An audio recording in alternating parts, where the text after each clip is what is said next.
우리 도윤이가 또 신문에 났어요. 윤정아는 아침 일찍부터 휴대폰을 들고 동네 슈퍼로 향했습니다.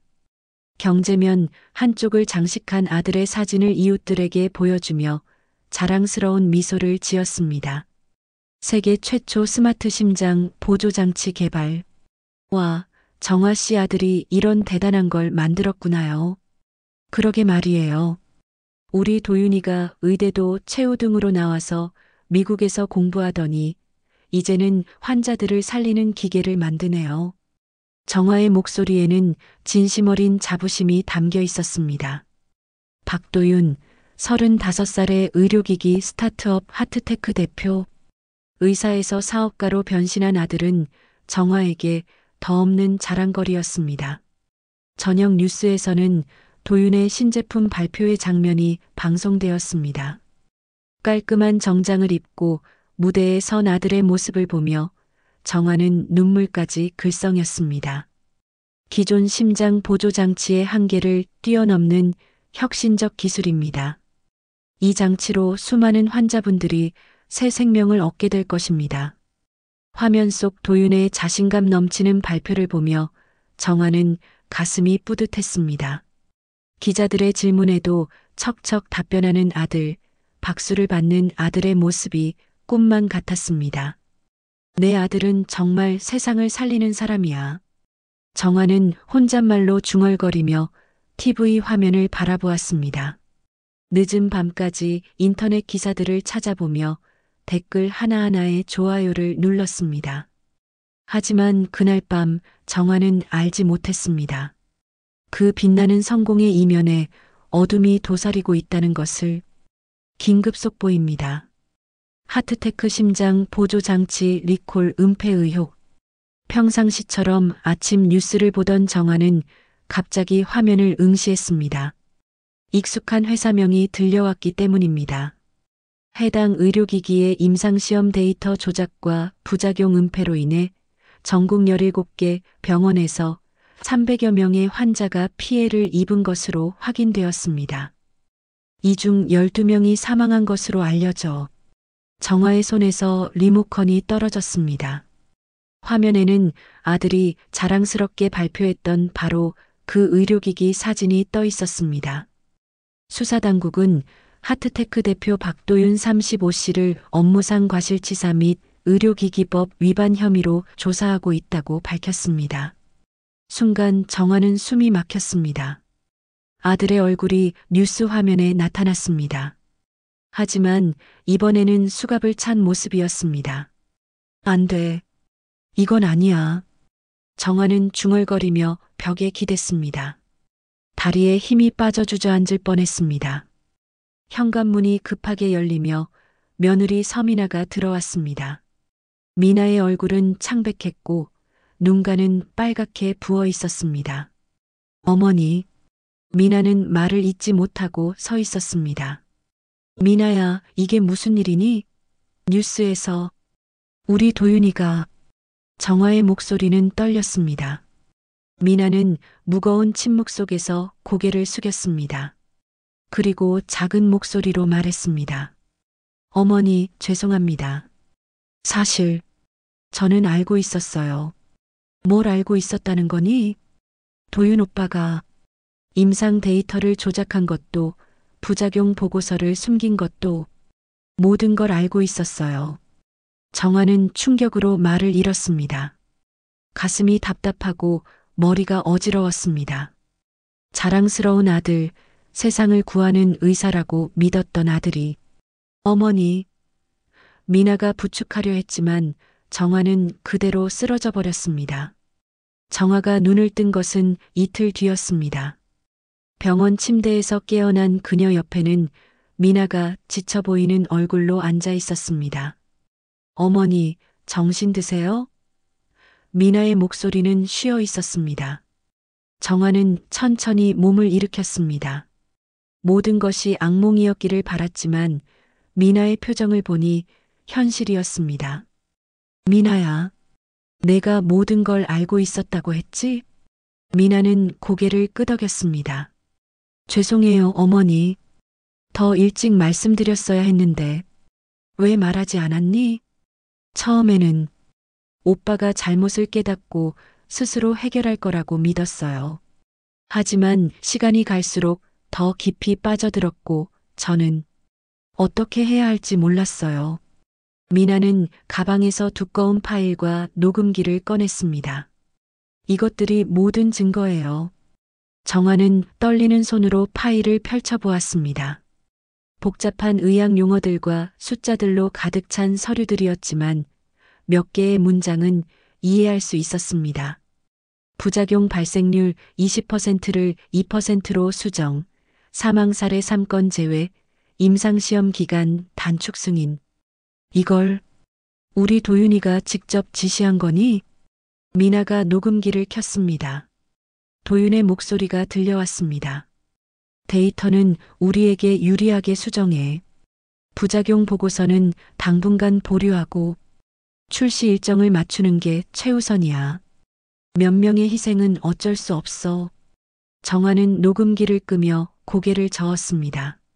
이게 정말 우리 도윤이 목소리니? 네, 어머니. 저도 믿고 싶지 않았어요. 하지만 회사 직원으로부터 이런 자료들을 전달받았을 때 더 이상 모른 척할 수 없었어요. 정화는 한참 동안 침묵했습니다. 마음속에서는 아들을 보호하고 싶은 모성 본능과 진실을 마주해야 한다는 양심이 치열하게 싸우고 있었습니다. 어머니, 저희가 이걸 검찰에 제출해야 해요. 미나의 목소리는 간절했습니다. 환자들이 계속 위험에 노출되어 있어요. 하지만 도윤이는 내 아들이야. 어떻게 내가 내 아들을... 어머니, 오빠도 의사였잖아요. 환자를 구하겠다고 했던 그 마음이 진짜였다면 지금이라도 잘못을 바로잡아야 해요. 정화와 미나는 그날 밤늦게 검찰청에 자료를 제출했습니다. 담당 검사는 그들의 용기를 치하했지만 정화의 마음은 무거웠습니다. 집으로 돌아온 지 얼마 되지 않아 도윤에게서 전화가 왔습니다. 어머니, 미나가 뭘 한 거예요? 검찰에서 압수수색 영장을 들고 왔어요. 도윤아. 정화의 목소리는 떨렸습니다. 어머니가 미나를 부추긴 거죠? 어떻게 친어머니가 아들을 배신할 수 있어요? 배신이 아니라 옳은 일을 하려는 거야. 옳은 일이요? 어머니 때문에 저는 이제 감옥에 가야 해요. 집안은 망하고 가족들은 모두 길거리에 나앉게 된다고요.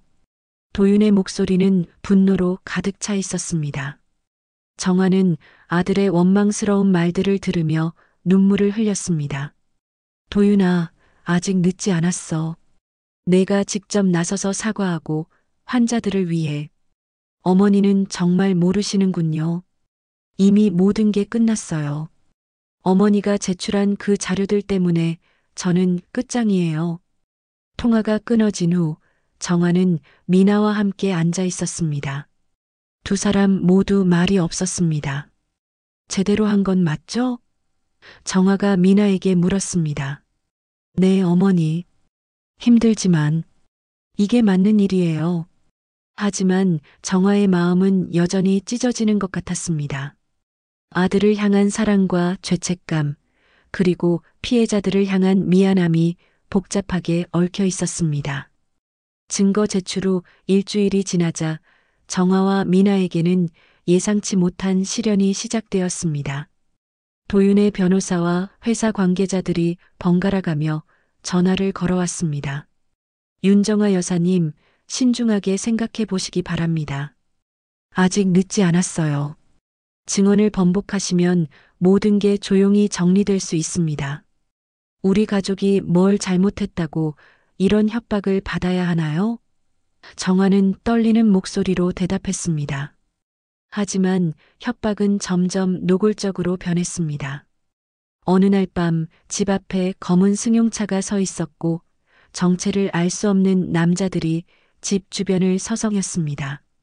미나는 무서워서 잠을 이루지 못했고 정화 역시 밤마다 불안에 시달렸습니다. 어머니, 이렇게 살 수는 없어요. 경찰에 신고해야 해요. 미나가 말했습니다. 아니야, 미나야. 이미 우리가 선택한 길이잖니. 끝까지 가봐야 해.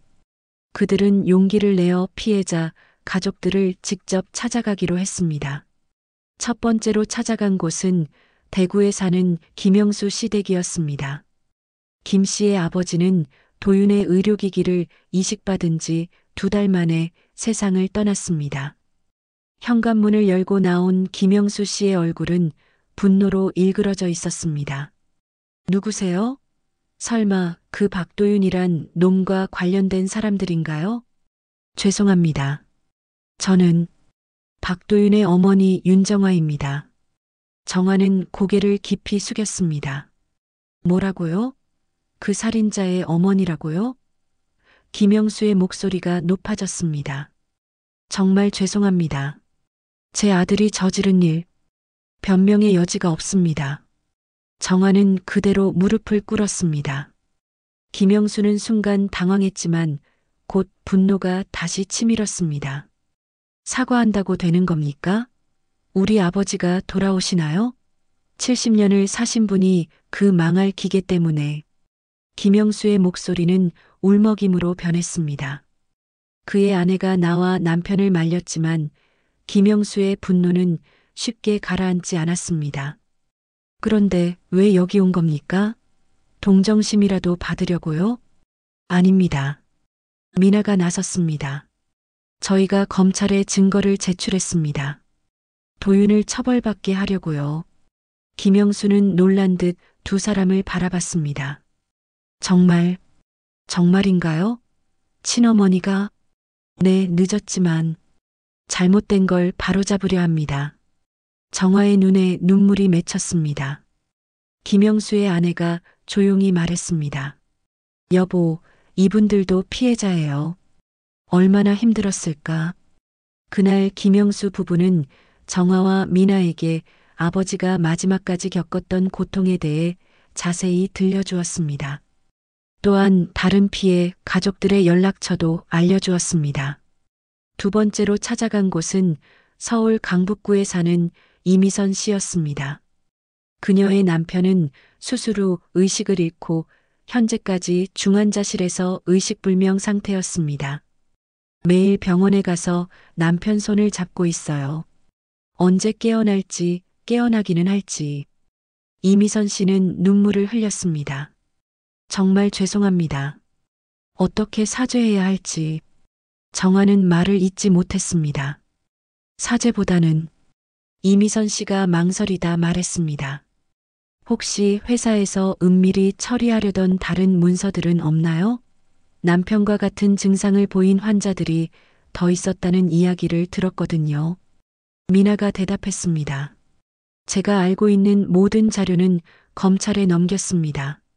하지만 혹시 빠진 게 있다면 병원 의료진 중에 양심적인 분이 계세요. 그분이 몰래 보관하고 계신 자료가 있을 거예요. 이미선 씨가 작은 종이 쪽지를 건네며 말했습니다.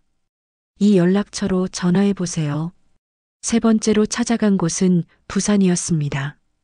28살의 젊은 아버지를 잃은 박수진 씨는 정화와 미나를 보자마자 울음을 터뜨렸습니다. 우리 남편, 아직 아기도 어린데 왜 하필 우리 남편이? 정화는 박수진을 꼭 안아주었습니다. 아이야, 정말 미안하구나. 정말 미안해. 박수진은 울음 속에서도 중요한 정보를 알려주었습니다. 남편이 죽기 전에 같은 병실에 있던 분이 계세요. 그분도 같은 기계를 달았는데 이상하다고 하시더라고요. 가슴이 아프고 숨이 차다고. 혹시 그분을 만나보실래요? 그렇게 정화와 미나는 전국을 돌며 피해자 가족들을 만났습니다. 어떤 이들은 분노했고 어떤 이들은 용서했습니다. 하지만 모든 가족들이 공통적으로 원하는 것은 하나였습니다. 진실이 밝혀지고 같은 피해가 반복되지 않기를 바라는 것이었습니다. 한 달 후 정화는 도윤과 면회를 했습니다. 구치소의 차가운 유리창 너머로 본 아들의 모습은 말이 아니었습니다. 수척해진 얼굴, 깊게 패인 눈과 초라한 구치소 복장의 도윤은 더 이상 예전에 성공한 사업가가 아니었습니다. 어머니, 도윤의 목소리는 힘이 없었습니다. 도윤아, 아직 늦지 않았어. 내가 직접 나서서 진심으로 사과하고 남은 피해자들을 위해 할 수 있는 모든 걸 해봐. 이미 모든 게 끝났어요, 어머니. 저는 정말 환자들을 살리고 싶었어요. 처음엔 정말 그랬어요. 언제부터 잘못된 길로 빠진 거니? 투자자들의 압박이 심했어요. 출시 일정을 맞추지 못하면 회사가 망한다고. 그래서 조금만 데이터를 수정하면 된다고 생각했어요. 하지만 한번 시작하니까 멈출 수가 없었어요. 도윤은 고개를 떨구었습니다. 어머니, 정말 죄송해요. 어머니가 자랑스러워 하시던 아들이 이런 몰골이 되어서. 정화는 유리창에 손을 대고 말했습니다. 도윤아, 내가 진심으로 뉘우치고 있다는 걸 알겠어. 이제라도 용기를 내서 모든 진실을 털어놓아라. 그게 너를 구하는 유일한 길이야. 면회를 마치고 나오는 길에 정화는 미나에게 말했습니다. 우리가 제대로 하고 있는 거 맞지? 네, 어머니. 힘들지만 이제 도윤 오빠도 진실을 마주하고 있어요. 그게 가장 중요한 거예요. 부산에서 마지막 피해자 가족을 만나고 돌아온 지 사흘 후 미나의 휴대폰이 울렸습니다. 모르는 번호였지만 미나는 조심스럽게 전화를 받았습니다. 여보세요? 혹시 서미나 씨이신가요? 박수진 씨가 제 연락처를 알려드렸다고 하던데요. 목소리의 주인은 자신을 김정훈이라고 소개했습니다. 서울대병원 심장내과 전문의라고 했습니다. 박수진 씨 남편분이 마지막에 계셨던 병원의 담당이었습니다. 할 말이 있어서 연락드렸어요. 미나는 즉시 정화에게 알렸고 두 사람은 그날 오후 서울대병원 근처 조용한 카페에서 김정훈 의사를 만났습니다. 김정훈은 40대 중반의 단정한 인상이었지만 얼굴에는 깊은 피로가 묻어 있었습니다. 먼저 죄송하다는 말씀을 드리고 싶어요. 저도 알고 있었거든요. 그의 첫 마디였습니다. 알고 계셨다는 게 무슨 말씀이세요? 정화가 물었습니다. 하트테크의 심장 보조 장치에 심각한 문제가 있다는 거요. 우리 병원에서만 해도 이상 증상을 보이는 환자가 10명도 넘었어요. 하지만 회사 측에서 계속 일시적 현상이라고 했고 병원 경영진도 문제 제기를 하지 말라고 했어요. 김정훈은 가방에서 두꺼운 봉투를 꺼냈습니다. 이게 제가 몰래 보관해온 진짜 의료 기록들이에요. 회사에서 공식적으로 발표한 부작용 발생률 2%는 거짓말이에요. 실제로는 18%가 넘어요. 미나가 봉투를 열어보자 수십 장의 의료 차트와 검사 결과지가 들어 있었습니다. 붉은 펜으로 표시된 위험 수치들이 눈에 띄었습니다. 이 자료가 있었는데 왜 지금까지? 정화가 떨리는 목소리로 물었습니다. 무서웠어요. 병원에서 쫓겨날 수도 있고 의사 면허를 잃을 수도 있으니까요. 하지만 박수진 씨가 두 분이 얼마나 용기 있게 행동하고 계신지 말씀해 주시더라고요. 더 이상 침묵할 수는 없었어요. 정화는 김정훈의 손을 꽉 잡았습니다. 고맙습니다, 선생님. 정말 고맙습니다. 하지만 김정훈의 표정이 갑자기 어두워졌습니다. 그런데 이 자료를 보시기 전에 한 가지 말씀드릴 게 있어요.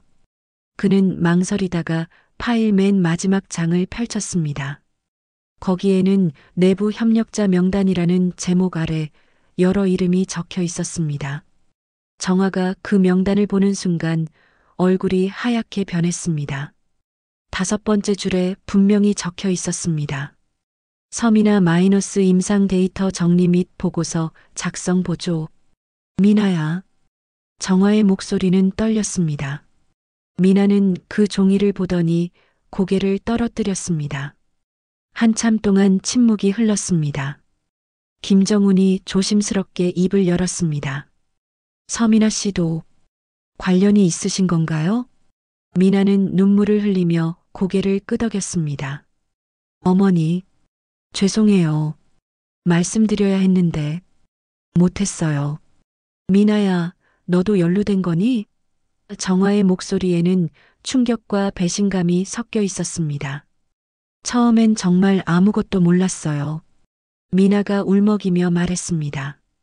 오빠가 그냥 서류 정리만 도와달라고 했어요. 의학 용어를 정리하고 보고서를 깔끔하게 정리하는 일이라고. 그럼 언제부터 알았어? 2달 정도 지나서요. 제가 정리한 자료들이 원본과 다르다는 걸 깨달았어요. 숫자들이 바뀌어 있었고 부작용 사례들이 빠져 있었어요. 미나는 손수건으로 눈물을 닦았습니다. 그때 오빠에게 따졌어요. 그랬더니 오빠가 이미 시작된 일이야. 너도 공범이 된 거야. 지금 그만두면 너도 처벌받아라고 했어요. 정화는 가슴이 답답했습니다. 아들도 며느리도 모두 거짓말을 했던 것입니다. 그래서 계속했던 거니? 무서웠어요, 어머니. 어떻게 해야 할지 몰랐어요. 그만두고 싶었지만 오빠가 가족들이 다 망한다고 협박했어요. 김정훈이 안타까운 표정으로 말했습니다. 의료계에서는 종종 있는 일이에요. 처음에는 모르고 시작했다가 빠져나올 수 없게 되는 경우가. 하지만 정화는 김정훈의 말을 듣지 않았습니다. 지난 몇 주 동안 미나와 함께 피해자 가족들을 찾아다니며 사죄했던 일들이 머릿속을 스쳐 지나갔습니다. 그때마다 미나가 진심으로 미안해했던 모습들이 이제는 다르게 보였습니다. 미나야, 그럼 내가 검찰에 증거를 제출하자고 한 것도 정말 잘못됐다고 생각했어요, 어머니. 더 이상 피해자가 생기면 안 된다고 생각했고요. 저도 벗어나고 싶었어요. 정화는 한동안 말이 없었습니다. 분노와 실망, 그리고 동정심이 복잡하게 얽혀 있었습니다. 김정훈이 조심스럽게 말했습니다. 서민아 씨가 지금 하고 계신 일은 정말 용기 있는 일이에요. 자신도 처벌받을 수 있다는 걸 알면서도 진실을 밝히려고 하는 것은. 선생님 말씀이 맞아요. 정화가 깊은 숨을 내쉬며 말했습니다. 미나야, 내가 과거에 무엇을 했든 지금 우리가 하는 일이 옳은 일이야. 미나는 고개를 들어 정화를 바라봤습니다. 어머니, 용서해 주시는 건가요? 용서가 아니라 이해하는 거야. 너도 피해자였어. 하지만 이제는 더 이상 숨기는 일이 없어야 해. 그날 저녁 정화와 미나는 김정훈이 제공한 추가 자료들을 검찰에 제출했습니다. 이번에는 미나의 과거 연루 사실도 함께 털어놓았습니다. 담당 검사는 미나에게 말했습니다. 자수 효과가 있을 거예요. 그리고 지금 하고 계신 협력이 더 중요합니다. 집으로 돌아오는 길에 미나가 말했습니다. 어머니, 이제 정말로 모든 걸 털어놨어요. 더 이상 숨길 게 없어요. 정화는 미나의 손을 잡았습니다. 그래, 미나야. 이제부터가 진짜 시작이야. 하지만 정화는 알지 못했습니다. 더 큰 충격이 기다리고 있다는 것을.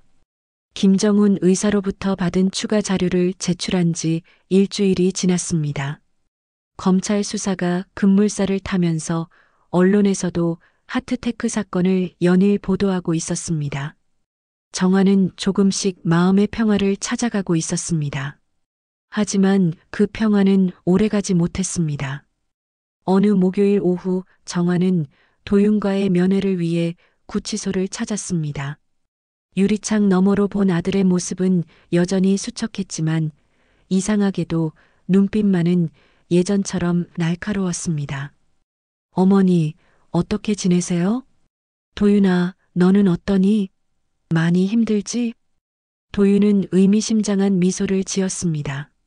어머니, 저를 너무 걱정하지 마세요. 제가 이렇게 쉽게 무너질 것 같으세요? 정화는 아들의 표정에서 뭔가 이상함을 느꼈습니다. 도윤아, 무슨 말이니?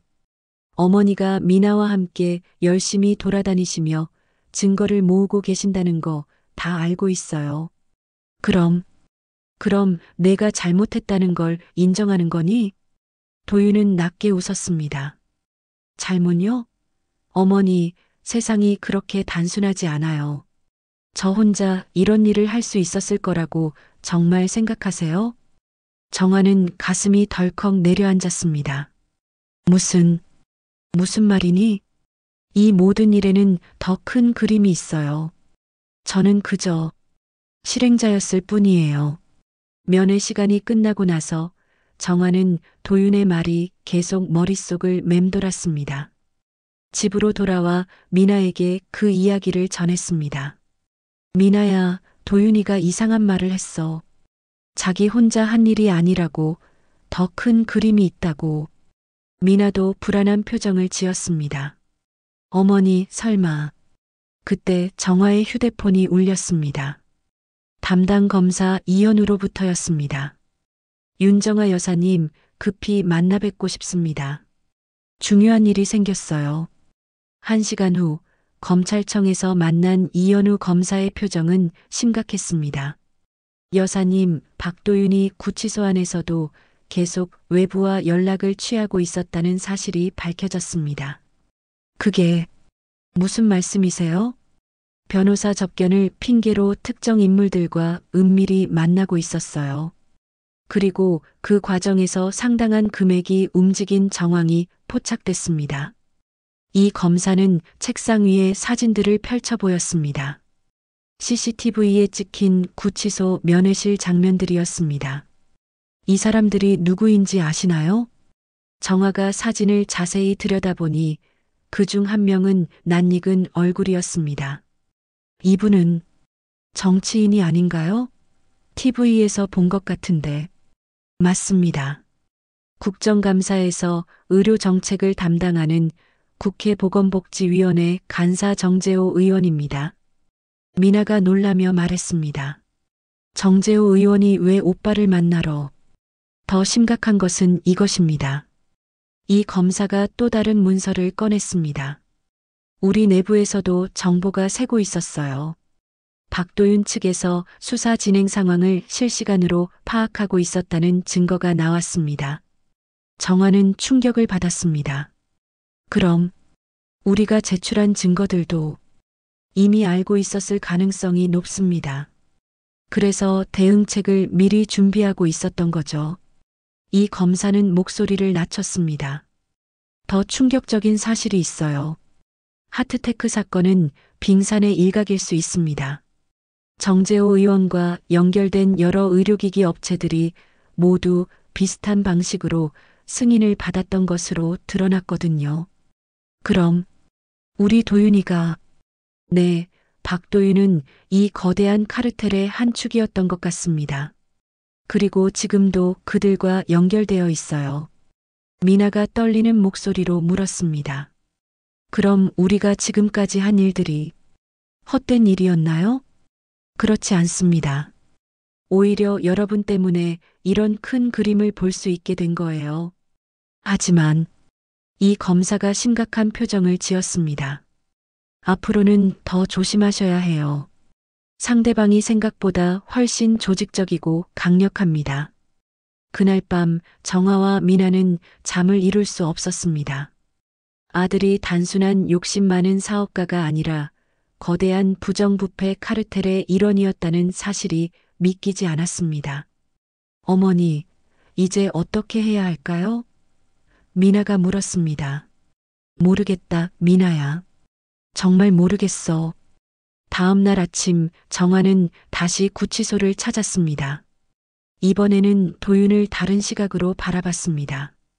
도윤아, 내가 어제 한 말, 무슨 뜻인지 이제 알겠어. 도윤은 여전히 여유로운 표정이었습니다.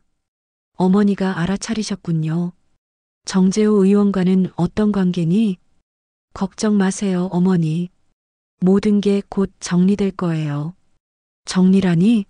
무슨 뜻이야?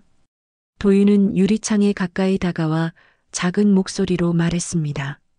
어머니, 제가 정말로 모든 걸 혼자 했다고 생각하세요?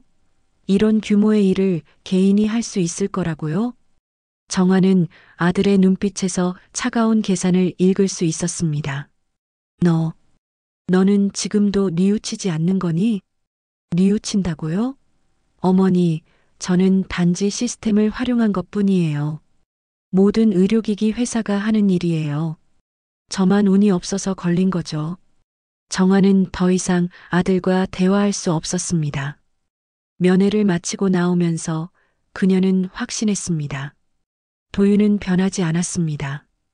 오히려 더 교활해졌을 뿐이었습니다. 미나가 기다리고 있는 차 안에서 정화는 말했습니다. 미나야, 우리가 상대하는 건 도윤만이 아니었어. 훨씬 더 큰 세력이야. 어머니, 그럼 우리는 어떻게? 이현우 검사님 말이 맞아. 우리가 시작한 일이 더 큰 진실을 드러내고 있어. 포기할 수는 없어. 그날 저녁 두 사람은 이현우 검사와 다시 만났습니다. 검사는 새로운 제안을 했습니다. 여사님, 혹시 언론에 직접 제보하는 것을 고려해 보셨나요? 언론에요? 네. 검찰 내부에 정보가 새고 있는 상황에서는 때로는 언론의 힘이 더 강할 수 있어요. 미나가 물었습니다. 하지만 위험하지 않을까요? 위험은 있습니다. 하지만 지금 상황에서는 그것만이 진실을 세상에 알리는 유일한 방법일 수도 있어요. 정화는 깊은 생각에 잠겼습니다. 아들과의 마지막 대화가 떠올랐습니다. 그의 차가운 눈빛, 전혀 뉘우치지 않는 태도. 알겠습니다. 정화가 결심에 찬 목소리로 말했습니다. 해봅시다. 언론 제보를 결심한 지 사흘 후 정화와 미나에게 예상치 못한 전화가 걸려왔습니다. 윤정화 여사님이시죠? 저는 대검찰청 공공수사부 부장검사 한명철입니다. 정화는 긴장했습니다.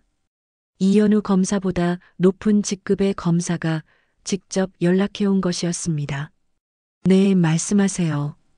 여사님께서 이현우 검사와 함께 진행하고 계신 하트테크 사건 관련해서 급히 만나 뵙고 싶습니다. 오늘 오후 3시에 대검찰청으로 와주실 수 있나요? 정화와 미나는 불안한 마음으로 대검찰청을 찾았습니다. 한명철 부장검사는 50대 후반의 위험 있는 인상이었지만 그의 첫마디는 의외였습니다. 여사님, 먼저 사과 말씀을 드리겠습니다. 저희 내부에서 정보가 새고 있었다는 사실을 확인했습니다. 그럼 정말로 누군가가 네, 정재호 의원과 연결된 라인이 있었습니다. 하지만 더 심각한 문제가 있어요. 한 부장검사는 심각한 표정으로 계속했습니다. 상부에서 이 사건을 축소 처리하라는 압력이 들어오고 있습니다. 정재호 의원뿐만 아니라 식약처 고위 관계자, 심지어 보건복지부 차관까지 연루되어 있다는 정황이 나타났거든요. 정화는 충격을 받았습니다. 그럼 우리가 지금까지 한 일이 사라질 수도 있습니다. 공식적으로는 박도윤 개인의 일탈로 처리하고 나머지는 묻힐 가능성이 높아요. 미나가 분노에 찬 목소리로 말했습니다. 그럴 수는 없어요. 그렇게 많은 사람들이 죽었는데. 한 부장검사는 고개를 끄덕였습니다. 저도 같은 생각입니다. 그래서 여러분께 제안을 드리고 싶어요. 어떤 제안이요? 언론에 직접 제보하세요.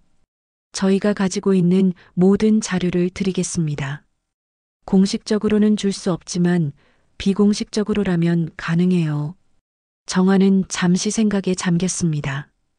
그럼 선생님은 어떻게 되시나요? 제가 감수해야 할 일입니다. 검사로서의 양심을 지키는 게 더 중요해요. 그날 저녁 정화와 미나는 한국일보 탐사보도팀 기자 김소영과 만났습니다. 김소영은 의료계 비리를 전문적으로 다루는 베테랑 기자였습니다. 이 정도 규모의 자료라면 연재 기사로 나갈 수 있을 것 같아요. 김소영이 서류 더미를 보며 말했습니다. 하지만 여사님과 서민아 씨도 각오를 하셔야 해요. 엄청난 반발이 있을 거예요. 어떤 반발이요? 미나가 물었습니다. 정치권, 의료계, 관료들의 총공세가 있을 거예요. 명예훼손 고발, 위증 혐의, 심지어 가족들에 대한 협박까지. 정화는 깊은 숨을 내쉬었습니다. 그래도 해야겠어요. 더 이상 숨길 수는 없어요. 일주일 후 한국일보 일면에 대서특문이 실렸습니다. 의료기기 승인 카르텔의 전말. 정치권 마이너스 관료 마이너스 업계 유착 골이 드러나. 기사가 나간 직후부터 정화의 집 전화는 쉴 새 없이 울렸습니다. 취재 요청, 협박 전화, 욕설 등이 뒤섞여 들려왔습니다. 하지만 예상과 다른 반응도 있었습니다. 전국의 피해자 가족들이 용기를 내어 증언하기 시작한 것입니다. 하트테크뿐만 아니라 다른 의료기기 회사들의 피해 사례도 쏟아져 나왔습니다. 시민단체들도 움직였습니다. 의료기기 안전을 위한 시민연대가 결성되어 국정감사를 요구했고 피해자 가족들의 집단 소송이 시작되었습니다. 정재호 의원은 결국 의원직을 사퇴했고 식약처 관계자들도 줄줄이 구속되었습니다. 하지만 가장 큰 변화는 도윤에게 일어났습니다. 언론 보도가 나간 지 한 달 후 정화는 마지막 면회를 위해 구치소를 찾았습니다. 도윤의 모습은 완전히 달라져 있었습니다. 야윈 얼굴, 초점 없는 눈빛, 구부정한 어깨. 어머니. 도윤의 목소리는 떨렸습니다. 도윤아. 어머니 저 정말 잘못했어요. 이제야 알겠어요. 정화는 아들을 바라보며 복잡한 감정이 들었습니다. 분노도 실망도 그리고 여전한 모성애도. 언론에 모든 게 나가고 나니까 뉘우치는 거니? 아니에요. 구치소에서 피해자 가족들이 보낸 편지를 읽었어요. 아이를 잃은 어머니들의 편지, 남편을 잃은 아내들의 편지. 도윤은 눈물을 흘렸습니다. 어머니, 저는 정말 환자들을 살리고 싶었어요. 처음엔 정말 그랬어요. 언제부터 이렇게 된 건지. 도윤아, 이제 와서 후회해도 늦어. 알아요. 그래서 모든 걸 털어놓으려고 해요. 정재호 의원이 어떤 식으로 압력을 가했는지, 다른 회사들은 어떻게 승인을 받았는지, 제가 아는 모든 걸 검찰에 얘기하겠어요. 정화는 아들의 손을 유리창에 대고 말했습니다. 내가 세상을 살리는 사람이라고 믿었던 내 마음. 그것만은 거짓이 아니었어. 하지만 넌 스스로 무너졌구나. 어머니, 죄송해요. 정말 죄송해요. 도윤은 결국 1심에서 징역 8년을 선고받았습니다. 정재호 의원은 징역 5년, 식약처 관계자들도 각각 3-4년의 실형을 받았습니다. 6개월 후 정화와 미나는 작은 사무실을 얻어 의료기기 피해자 상담소를 열었습니다. 정화가 집을 팔아 마련한 자금으로 시작한 일이었습니다. 어머니, 정말 괜찮으세요? 이렇게 모든 걸 쏟아부으셔도? 미나가 걱정스럽게 물었습니다. 괜찮아, 미나야. 이제라도 진짜 의미 있는 일을 하는 것 같아. 상담소에는 매일 피해자들이 찾아왔습니다. 하트테크뿐만 아니라 다른 불량 의료기기 피해자들, 의료사고 피해자들까지. 정화와 미나는 그들의 이야기를 들어주고 법적 조치를 안내해 주었습니다. 어느 봄날 정화는 김영수 씨로부터 편지를 받았습니다. 윤정아 여사님, 안녕하세요. 덕분에 아버지께서 억울하게 돌아가신 일이 세상에 알려졌습니다. 여사님의 용기가 아니었다면 불가능했을 일입니다. 감사합니다. 정화는 편지를 읽으며 눈물을 흘렸습니다. 하지만 이번에는 슬픔의 눈물이 아니었습니다. 미나야, 우리가 제대로 한 것 같지? 네, 어머니. 이제라도 진실을 지킨 것이 남은 가족을, 아니, 우리 모두를 살렸어요. 저녁 무렵 두 사람은 상담소 문을 닫고 집으로 향했습니다. 거리에는 따뜻한 봄바람이 불고 있었습니다. 정화는 처음으로 마음이 평안했습니다. 아들을 잃었지만 진실을 얻었습니다. 가족을 잃었지만 새로운 가족을 얻었습니다. 그리고 무엇보다도 자신을 잃었지만 진정한 자신을 찾았습니다.